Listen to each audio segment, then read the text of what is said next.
you, Mr. Leader. Look, let me start with a few words on the MAGA Republican plan to default our debt as it relates to this issue. The United States defaulting on its debt would be the single greatest strategic gift to the Chinese Communist Party. The Defaulting on America Act is not a serious bill, but passed by a Republican majority in the House that would undermine the United States' ability to compete with China and advance other foreign policy objectives.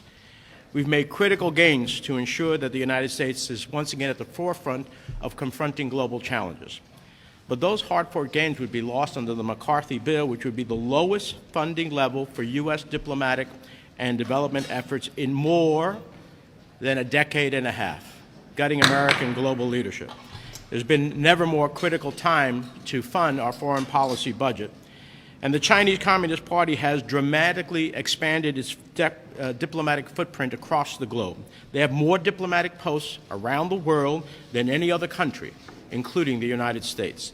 They are outpacing us in placing PRC nationals at all levels of the UN system, and they are advancing their economic goals through the Belt and Road and Digital Silk Road initiatives in the Western Hemisphere, in Africa, in the Middle East, and across Europe.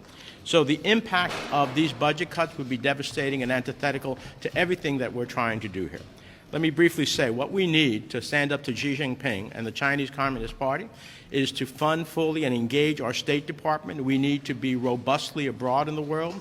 We need to use all of our development assistance in a combined, cohesive effort and leverage with other countries that are like-minded with us so that we can compete with China and its development assistance in the world. We need to have an economic statecraft plan.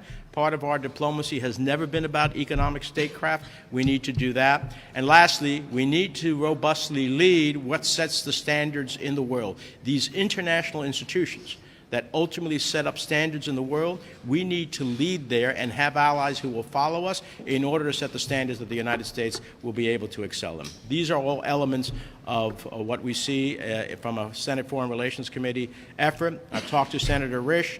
We've been working on a China bill, and I hope that we will come to a great conclusion. Thank you, Mr. Thank you for your leadership.